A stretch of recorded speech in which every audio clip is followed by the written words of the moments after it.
Hello, hello. My name's David Jones, at Tenacious D Jones on Twitter, at the FTN. You can see it on my hat network here on the Mayo Media Network. We all came together. It's a beautiful thing. I'm here to talk to you about Thursday Night Football, the first game of Week 5, more specifically, the showdown slate on DraftKings. Big prize pool this week. $1.6 million prize pool, $400K up top. You can win it by yourself. I seen it. I saw it on Monday in the 2-gamer. Someone won $1 million by themselves. Saw it on Sunday. Single bullet guy won $1 million by himself. It's a beautiful thing. I want to get there. I haven't won the $1 million yet. I want the $1 million, but I'll have to settle for $400K on Thursday. We have the Tampa Bay Buccaneers going up against the Chicago Bears. Tampa Bay looking good, 3-1. Some people were very high on Tampa Bay. Some people were very low on Tampa Bay. But they look like a legitimate team right now, especially if Chris Godwin gets healthy. You know, the defensive backs look a little bit better this year, but the defensive line might look a little bit worse. However, they're decent all around. I think they are pretty solid, and you can't not like it when Tom Brady's behind center. He's not Tom Brady from 10 years ago, but he's still Tom Brady, and that is better than a lot of the quarterbacks in this league, simply for the mind alone. But let's get into it. Tom Brady is the most expensive. Didn't mean to do that segue, but Tom Brady is the most expensive player on the slate, the Tampa Bay quarterback. $11,200 if you're looking at the flex position. However, if you want him at captain, which I don't, $16,800. Look, I only like pass catchers on DraftKings at the captain. That's what I do. It wins more than not. Can the quarterback get there? Yes. Would you have needed Tom Brady last week when he threw 5 touchdowns?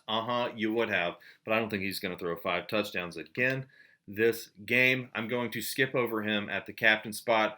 However, very decent flex player. You want one of those quarterbacks in your flex spot. If you can fit 2, that's great, but you don't necessarily have to do that. You probably want to pair your quarterback in your flex spot with whoever you have at captain. That seems to make sense to me. It works almost every time. Not every time, but almost every time. So if we want to put Allen Robinson, who's right below him, $15,900 in the captain spot, which is something that I am interested in doing, you would want to pair him up with Nick Foles in the flex spot. Allen Robinson, clearly the wide receiver 1 here, 7 receptions last week for 101 yards and a touchdown. Nick Foles is staring his man down, throwing him the ball. If you think that the Bears are going to be trailing in this game, which I do, then you are going to want some Allen Robinson to catch the ball and to help even up the score a little bit. So Allen Robinson, great play at captain. I've got him rated at my first captain spot. However, it's very close. We're going to touch on the next guy I like. Nick Foles, we're not going to play him at captain. A lot of the same reasons I said about Tom Brady. $15,000 at the captain spot. However, he's not catching passes, and I don't love his upside here. I'm not going to go with Nick Foles at captain. Good flex spot, though. Next captain I'm looking at is Mike Evans, Tampa Bay wide receiver 1, especially, well, I say that, you've got Godwin and Evans, but especially if Godwin is out. Mike Evans is going to be $14,100. I don't care. I like it a lot. Over the past 4 weeks, 28 DraftKings points, 14 DraftKings points, 26 DraftKings points were his highest points. I think he got 7 in week 1. However, he got 5 touchdowns now? Does he have 5 touchdowns now? I think he has 5 touchdowns now in 4 games, and he's probably getting another one this week. He has an ankle injury going on. It took him out of the game a little bit last game. However, he should be good to go in this game. He's expected to play. I know he hasn't been practicing a lot, but he is expected to play. Chris Godwin, however, not expected to play. It could happen. Godwin could come back, but not expected. So Mike Evans is my captain too, but it's very, very close. It's very close between Allen Robinson. If you like Mike Evans more than Robinson, then I can't hate you for that. I just feel like there's more targets to go around in Tampa Bay with a quarterback who's known to spread it around than Allen Robinson would get with the Bears. But it's very, very close, guys. Very, very close. Mike Evans is my captain too. That's what we're going to go with. David Montgomery, below him, 11,700 at the captain spot. Not terribly interested in him. Had a bad game last week. Only saw the ball 10 times. Carried the ball 10 times for 27 yards. Caught 3 for 30. I think we can do better. He's going up against Tampa Bay, who is good against the run. Not fantastic like they were last year. They're good.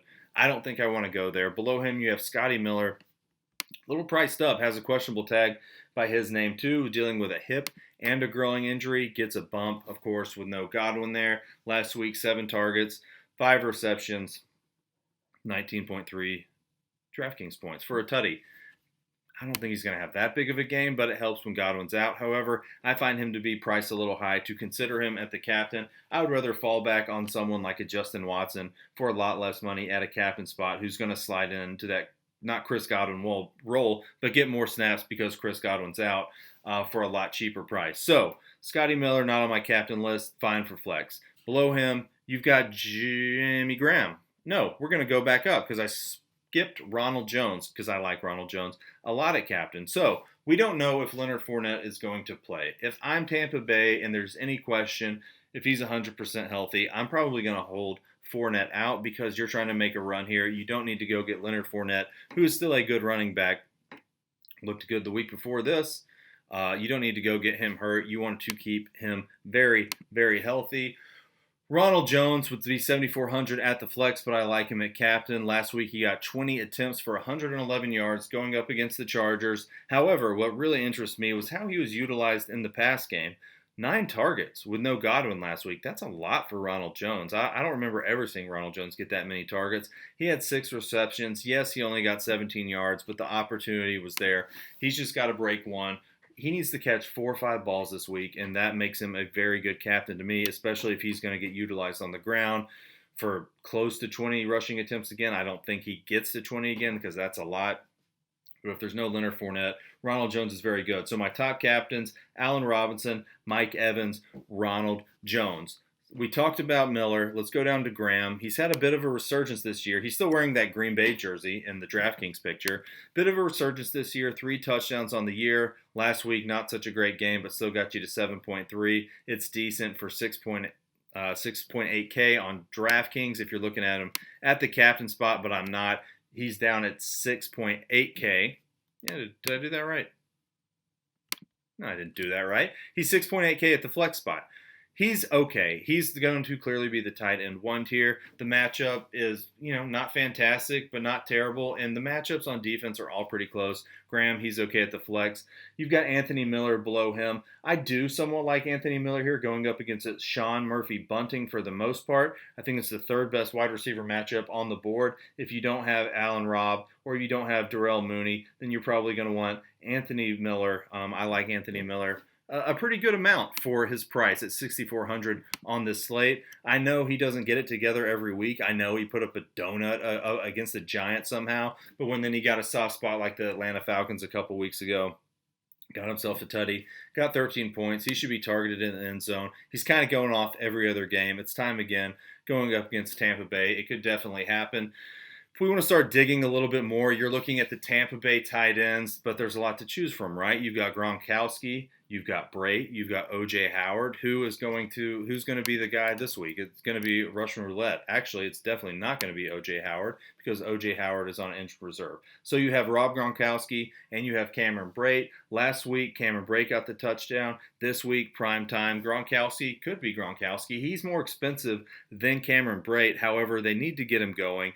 Look, Gronkowski's not a guy that you're looking for to get you 75 yards. You're looking for him to get in the end zone once. And if he does that at the flex spot, then he's going to be on the winning lineup. He's priced up a little higher than I like at $5,800, but he can get you there. I think he's a decent flex play if you finally want to go to Rob Gronkowski. If I want to dig down a little bit more, I had mentioned Justin Watson earlier. He's got a questionable tag by his name too, with a chest injury. Last week, he got more involved because Chris Godwin was out. 6 targets, 4 receptions for 40 yards, 8 DraftKings points. I think he's too cheap. He's one of my favorite flex plays at $2,600. A couple other guys that you can consider. You just want to try and mix in Cordarrelle Patterson for super cheap, but that is a low-owned guy that could win you the $400K up top, but he can also give you a donut. I will not have a lot of him. People speculated he would get more playing time with Tariq Cohen going on the IR, but he really hasn't. So he actually got less last week. If they're trailing or if they have something schemed up for him, which they usually do, he just has to break it. I think it's pretty risky. Ted Ginn is another guy that you can look at. However, he's kind of winding down himself. last week, 2 receptions for 11 yards. I mean, he's really just going to have to catch a long ball, which I don't really see happening because the target and opportunity share is not there. Obviously, you'd rather have Allen Robinson or Mooney or Anthony Miller, even Jimmy Graham, David Montgomery. There's a whole heap of guys that I would want before Ted Ginn. So, to recap, my favorite captains are Allen Robinson, Mike Evans, Ronald Jones. You want at least one of those quarterbacks in your flex positions. 2, if you can fit it. You want at least one of the Tampa Bay wide receivers, I would say. And you at least want one of the Chicago wide receivers. As far as defenses go, I would prefer Tampa Bay. Not super high on any of them, but Foles would probably be more likely to turn it over than Tom Brady. The kickers, if I'm choosing one, it's also going to be the Tampa Bay kicker because I think they win. Guys, I appreciate you, guys and gals. I appreciate you watching.